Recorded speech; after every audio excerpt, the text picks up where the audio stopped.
really shouldn't surprise anyone. Holy is a 10 poop. out of 10. I guess people really like Splinter Cell.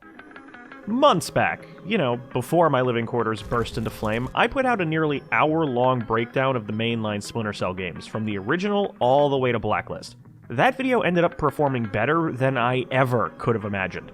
See, I put in all that time and work because I was excited for and expecting an announcement at E3 2018. I was fully prepared for a Ubisoft representative to walk on stage and officially detail a brand new entry in one of my favorite series. All the signs were there. Then Ubisoft did their presentation and that didn't happen. No, that's not it. That is not all you have. You have to have a Splinter Cell, please. No. All around me are familiar faces. But there turned out to be an upside to my crippling disappointment. Fellow fans seemed to get hit with a nostalgia bug and started searching for content related to Mr. Fisher and Friends. As a result, the view count for my video on the subject exploded, and I gained over 10,000 new subscribers. That's insane. I still can't believe it happened. Seriously, massive thank you to everyone that watched that video, shared it around, and a big extra thanks to those of you that decided to stick around and see what else I have to offer. However, since I did rush to get that video done, sleep-deprived and high on caffeinated beverages, I did get a few things wrong about the Splinter Cell titles I talked about, and I'd like to take a minute to acknowledge and correct those factual errors. During my extended praise of Chaos Theory, I said that the multiplayer increased the player count from 4 to 6. I could have sworn this was the case, likely caused by numerous 1v3 matches I played with friends back in the day, but it turns out I was mistaken. The player count remained locked at 4 in that game. The number of players wasn't actually increased until Double Agent. Speaking of Double Agent, when wrapping up my thoughts on version 2, that being the version on Xbox, PS2, etc., I said that the Versus multiplayer in it seemed to be the same as what was offered in version 1. Since OG Xbox Live has long since been shut down, all I was able to do when it came to checking out the Versus mode was run around empty maps as a spy, so I falsely assumed it was the same Spies vs. Mercs variant I had come to expect. Turns out, Double Agent version 2 didn't have a Spies vs. Mercs mode at all. Instead, its Versus was just Spy vs. Spy, and that doesn't sound very entertaining to me. Pitting two teams with entirely different playstyles against one another was what made Splinter Cell multiplayer cool and fun, and removing that element just zaps it of its uniqueness. I don't think I've ever heard anyone talk about this mode, which is further evidenced by the fact that out of thousands of comments on the original video, I think I only saw maybe 2 correcting me on this point. Still, I was wrong, my mistake. Oh, and I know Sam killed me at the end of that video, but if his daughter can magically spring back to life thanks to arbitrary retconning, then why can't I?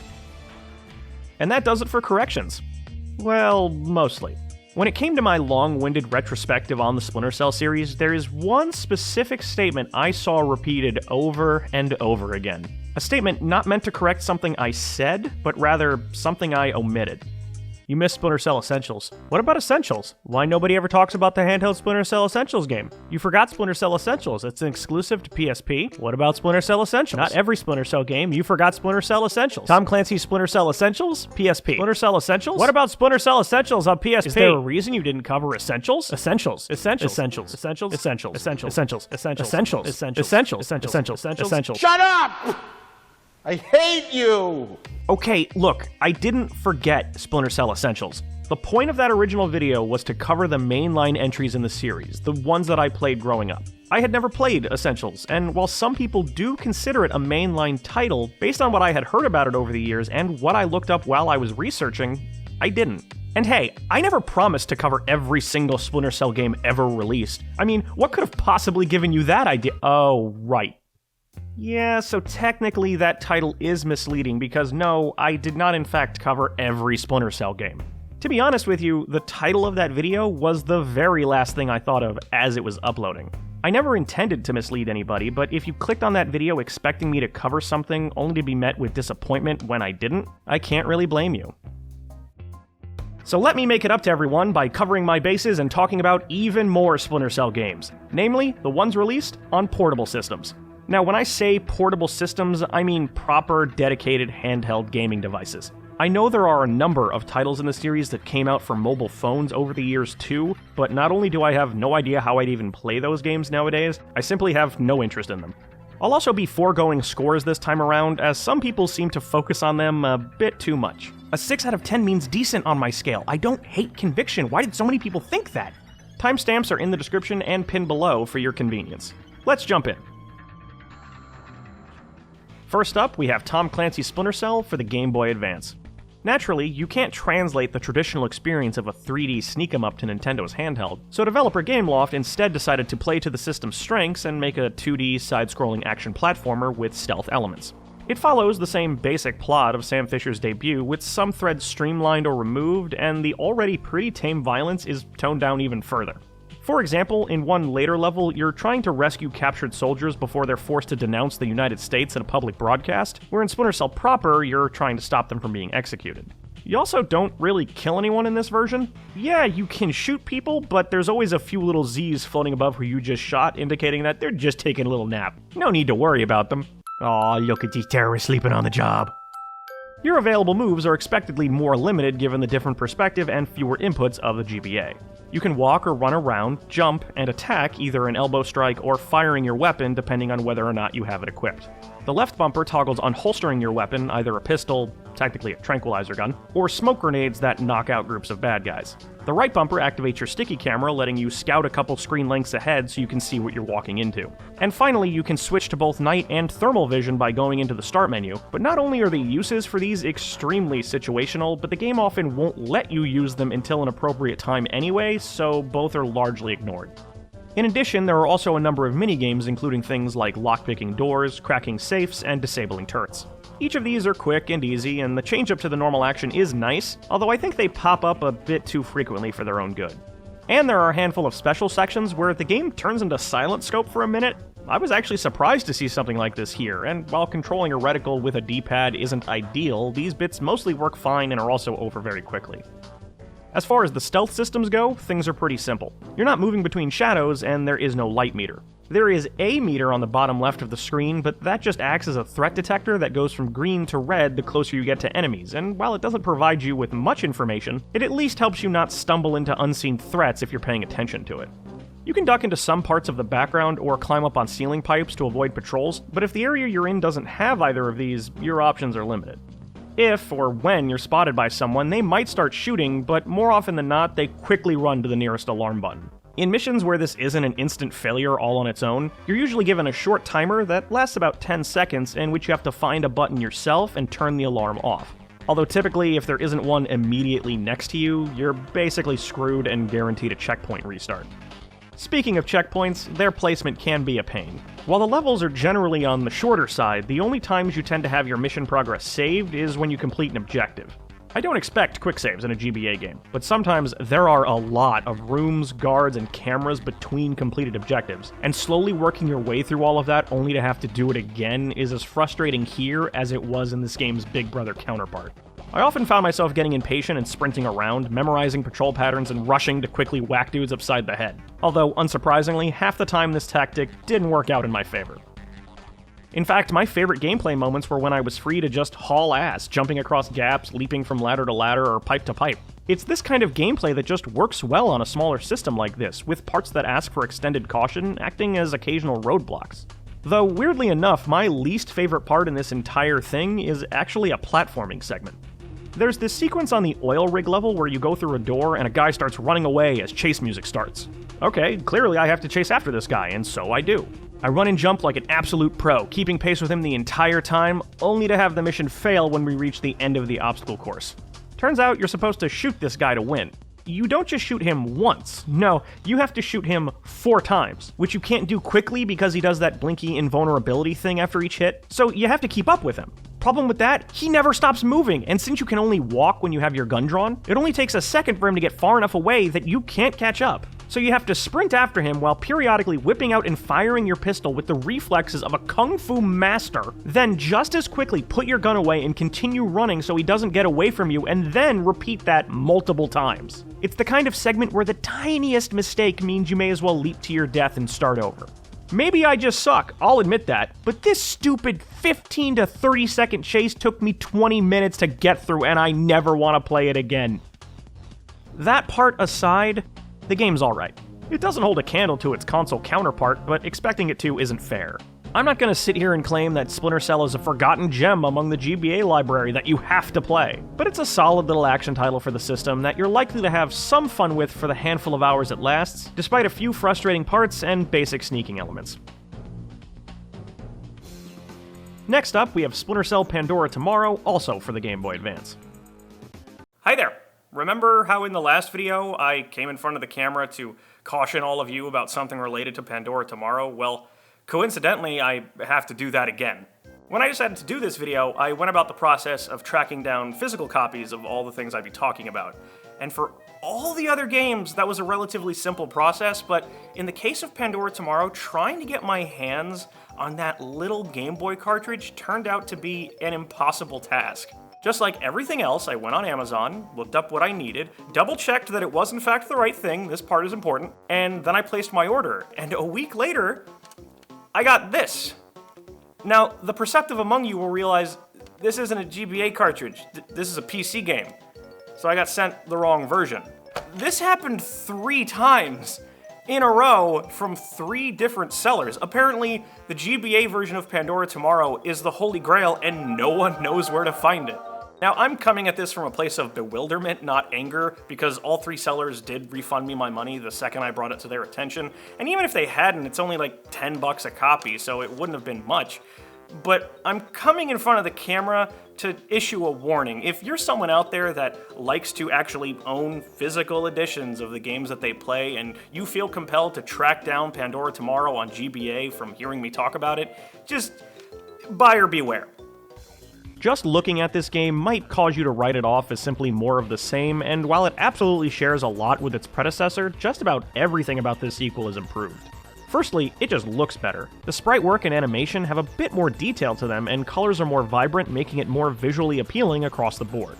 In terms of gameplay, there are some new moves added. You can now grab someone from behind and drag them along with you, although for some reason this completely replaces your ability to just knock somebody out straight away. If you want to hit a guy over the head, you're required to grab them first, which isn't a huge deal, but does add a couple seconds to the process of taking somebody out.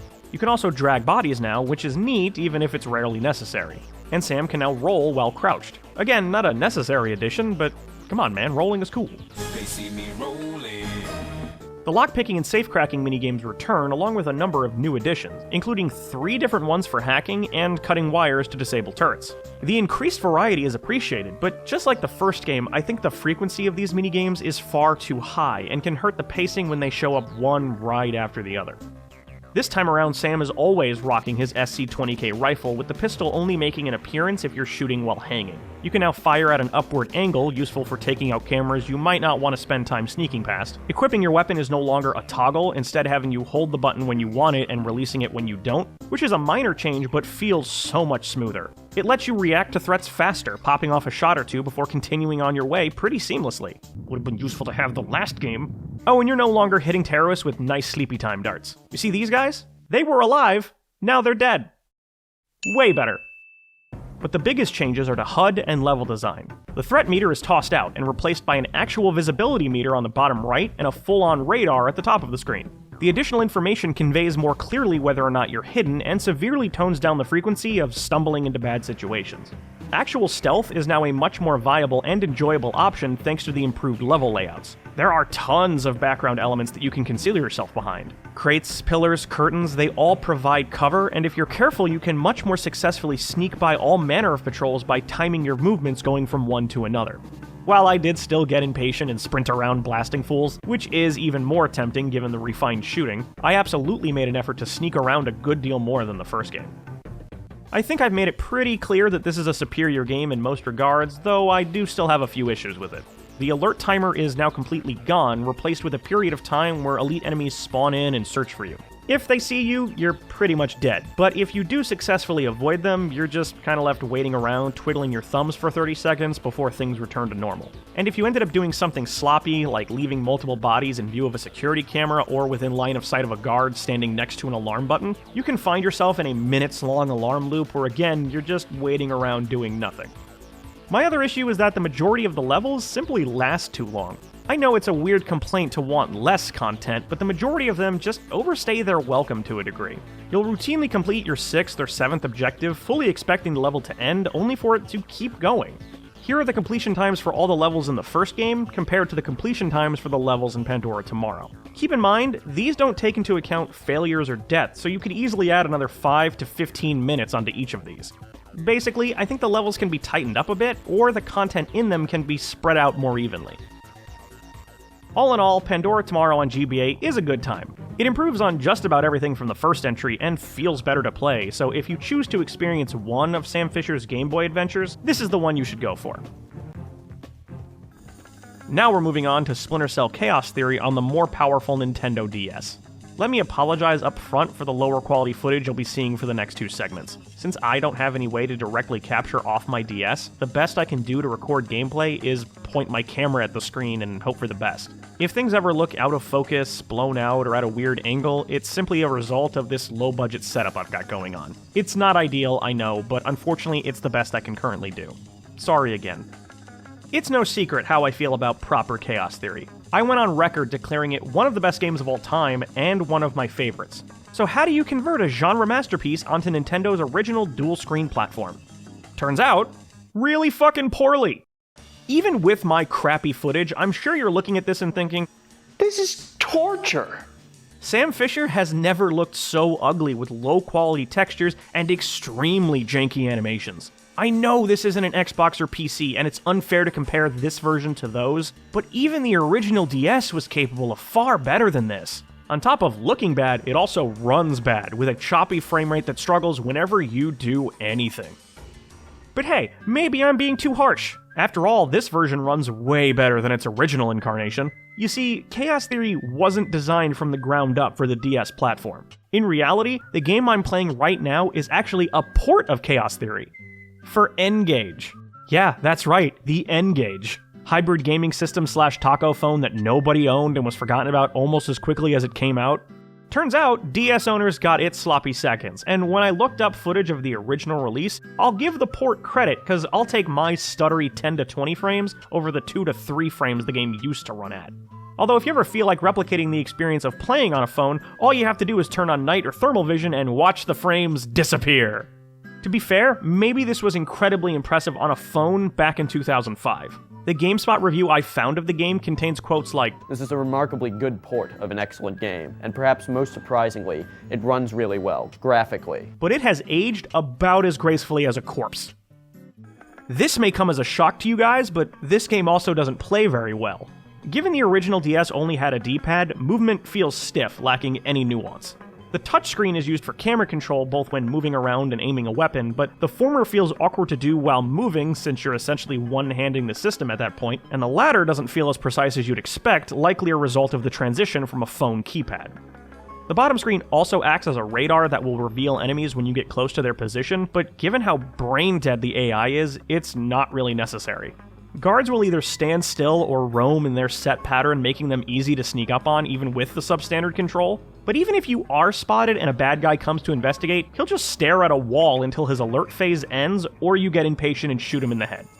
And then there's the level design, which is linear and consists of samey feeling rooms. The levels I played felt like they dragged on quickly because of the copy-paste feel of each area, all with identical low-quality blurry textures and the same handful of identical items. And I was required to backtrack on top of that, so these locales are zero fun to sneak around in.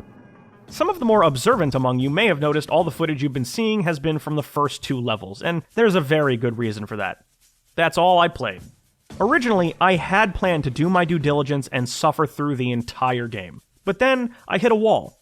In the second mission, which is the bank in this version, I worked my way past the blocky cameras, lobotomized guards, and lasers that can only be seen in the frame rate destroying thermal view, until I reached the vault, only to be told I didn't have the keypad codes needed to progress. And this is one of those games where you can't just look up the code if you're stuck, you have to actually find them yourself. Okay, clearly I missed something, so I went and backtracked through the entire level. Twice, checking every body, retrying every computer, but no matter where I looked, I couldn't find the damn codes. I'm probably being dumb and missing something obvious, but I decided to take this as a sign and stop wasting my time on a product I was miserable playing. Some of you might think it's unfair to judge an entire game after only playing 2 levels, but when those 2 levels make me want to take the stylus pen and forcibly jam it up my nose until I hit my brain, I'm going to assume the later ones don't drastically improve the experience much. There was also local co-op and 4-player versus, but if you think I'm gonna buy more copies and subject other people to playing this pile of ass, I'm sorry to disappoint. This game sucks, and I am personally offended that it has the nerve to call itself Chaos Theory. On we go to our fourth and final Nintendo title with Splinter Cell 3D for the 3DS. Once again, this is Chaos Theory crammed onto a handheld. But unlike the abortion I just talked about, this actually looks and feels like a real, proper video game. That's not to say it comes anywhere close to the level of greatness it's trying to replicate, but it's a more than respectable effort. You get all 10 levels from the original game with all cutscenes and dialogue included. Well, almost all. I did notice a handful of lines and a couple seconds of cutscene missing, which I assume was done to save a little on memory. You'll only notice any of this if you're obsessed with the main version of Chaos Theory. And I am. Only the campaign is available in this package, so the excellent co-op and versus modes are nowhere to be found, but I don't think they'd be a particularly great experience on a system like this, so I understand why they were omitted. Unsurprisingly, in order to jam Fisher's finest adventure onto the far less powerful portable device, a number of concessions had to be made to the design. Levels are more linear than before, lacking some of the alternate routes they once had, and each are split into 3 or 4 smaller sections separated by loading screens. They do break up the flow of levels, but again, it's an understandable change. But how does it all control? Pretty well, at least once you get used to it. You move with the 3DS's circle pad that does allow for subtle movements, even if it's not as ideal as a proper analog stick. Camera control is mapped to the 4 face buttons, with each input moving the camera in the corresponding direction. Using buttons for camera control sounds bad, I know, but it actually works. Again, it's not as precise as having a full controller or mouse and keyboard, but given the limitations of the platform, it more than does the job and becomes second nature after just a short time. The touchscreen is mostly used for inventory management, tapping on various icons to pull out your weapon and switch out attachments. It's also where the action button lives, having you tap a check mark on the lower right to do things like open doors or grab guards. It's functional, but given its somewhat small size, I did find myself missing it when trying to perform an action quickly since my attention was on the top screen. The only other major change is the minigames. Lockpicking is done with the circle pad as expected, but in place of the number matching hacking of the original, you now do this brief cube puzzle where you have to match the incomplete cube on the bottom screen with one of the options on the top screen. It seems more complicated than it is at first, but as long as you're not rushing and taking a few seconds to analyze the shape, these bits are pretty quick. They also don't change with repeat playthroughs, so you can just memorize the correct answers. As far as providing Chaos Theory on the go is concerned, Splinter Cell 3D does an admirable job. Would I outright recommend the game? Not without some caveats. This should absolutely not be how you experience Chaos Theory for the first time. Track down a copy for Xbox or just buy it on PC and play the proper version first. Then play it again. Maybe one more time, and after that, if you still crave Chaos Theory to such a degree that you need to have some version of it ready to go on your person at all times, and you don't have a laptop, then I'd consider picking up this version. And here we are, the grand finale, Splinter Cell Essentials for the PSP, the game everyone told Craig he forgot, the Splinter Cell title he had to play in order to complete the mainline series. Well, I've now played it, finished the entire thing, and you know what? It's not very good. I don't know why anyone thought I had to play this, because I can tell you, having now experienced it, I didn't, and neither do you. Timeline-wise, Essentials takes place after Double Agent with Sam on the run from the US government. At the start, he's taken into custody while visiting his daughter's grave. Most of the game consists of flashbacks to his past exploits, with some repeats from previous entries in the series. The setup for most of these trips down memory lane are incredibly forced, and largely have nothing to do with what's happening in the present. Someone will say something along the lines of, "Oh, records indicate you did a bad thing." And another NSA agent figured out what you were up to and you silenced him as well. I don't know what the hell you're talking about. No? Then why don't you tell me what happened in Warsaw, Indiana? And then you'll typically spend 20 to 30 minutes doing a mission that doesn't tie into the plot that's supposed to be unfolding. What story that's here is incredibly light and doesn't reveal anything new or interesting. And what little happens in this narrative is forgotten about by conviction, making the whole thing by no means as essential as the title implies. There are 9 missions in the main narrative, although it's really more like 7 if you don't count the 60-second tutorial and a brief level that's largely just an interactive story moment, and 3 bonus missions outside of the narrative that are just pulled straight from Pandora Tomrrow. The missions made specifically for this game aren't memorable in the slightest, with linear design and uninteresting locations, making the retreads of past levels the best parts of the whole thing, but even those are compromised. Entire objectives are ripped out, and some of them are chopped up with significantly altered layouts, although this might be because they're based on the PS2 versions of the series, which I'm unfamiliar with. But even if the levels were great, which they aren't, they'd all be let down by the controls. The PSP only has one analog stick, or rather analog nub, and it simply doesn't allow for subtlety, and as a result there are only two movement speeds, sneaking and running, with no middle ground. You press the nub forward slowly or quickly depending on which speed you want, and if you need to switch from one to the other, you have to stop moving for a moment. It's common to accidentally go one speed when you mean to go another, so expect to occasionally ram headfirst into terrorist ass as you're trying to sneak up on them. So if the nub is being used for movement, how do you control the camera? Well, you also use it for that. Holding down the circle button while manipulating the nub lets you move the camera around, and when you release the button, it goes back to moving Sam. This means it's impossible to both move and turn the camera at the same time, making the entire game a flow-ruining exercise in start and stop gameplay.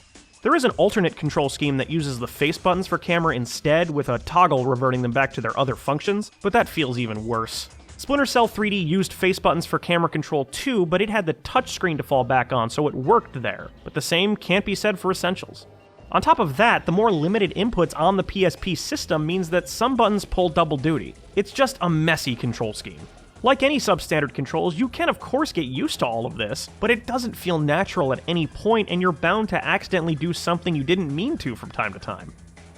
The whole thing feels like a cobbled together mess from recycled Splinter Cell assets. Most, if not all, of the music is just lifted from Pandora. Sam moves like he did in the first two games, but also has his knife and takedown moves from Chaos Theory, but they even somehow got those wrong. Here's what happens when you press the non-lethal button when you've got someone hostage. Those of you that know Splinter Cell are probably really confused right now, because that was the kill animation. That's what you see when you lethally dispatch somebody in both Chaos Theory and Double Agent. At first, I thought they royally screwed up and switched the lethal and non-lethal inputs whenever you grab a guy for some reason. But it turns out they simply got the animations backwards, so despite shattering this guy's spine, it's counted as a knockout, while this is considered a kill. It's a baffling screw-up that I can't believe no one noticed during development. My guess is that the 3 missions from Pandora Tomrrow are separate from the rest because that game used different voice actors for Lambert and Grimm, and it would have been jarring to suddenly have their voices change from mission to mission.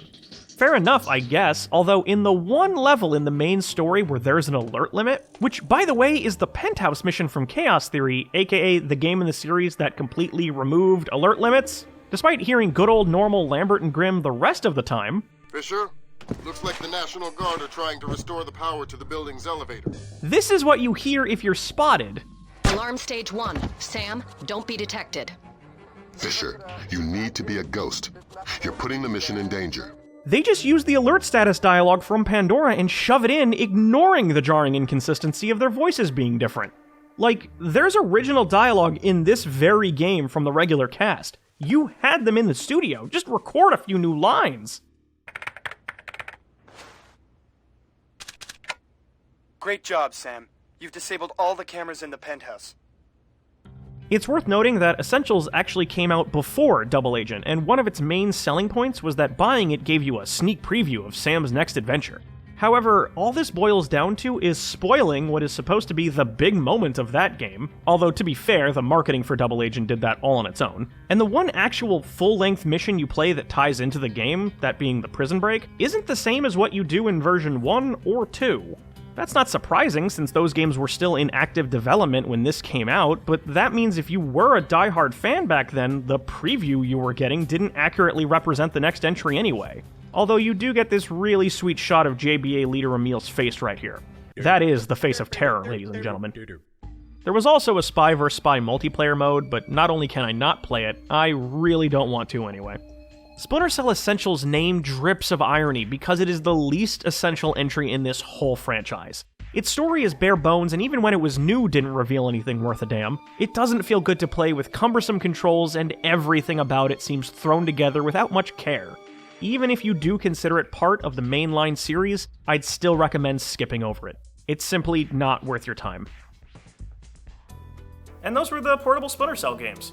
Pretty hit-and-miss collection, if you ask me. If I had to rank them from best to worst, I'd probably put Pandora Tomorrow for GBA all the way at the top, and then way, way down all the way at the bottom would be Chaos Theory on DS. Hopefully you guys enjoyed this follow-up, but whether or not you did, please be sure to leave a rating, letting me know what you thought. Leave a comment below, talking about the games. Maybe you've played some, let me know what you thought of them. And if you liked what you saw, then maybe consider subscribing to the channel for more. I think I can safely close the book on Splinter Cell for now until we get a new entry. If that ever happens. Oh, come on. Again!